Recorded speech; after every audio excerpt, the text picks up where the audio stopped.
Can I say something that's wildly inappropriate?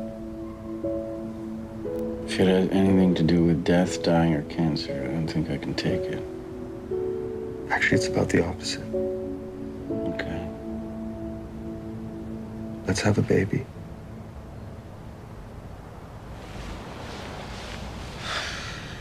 I warned you it was inappropriate.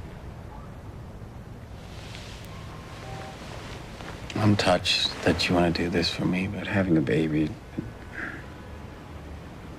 it's just not going to help. I'm not trying to help. No, ever since the surrogacy idea came up, I've been obsessed with what a huge obligation a baby would be and all the precious time I'd lose. And then tonight, I don't want to wait until the right time to have a baby.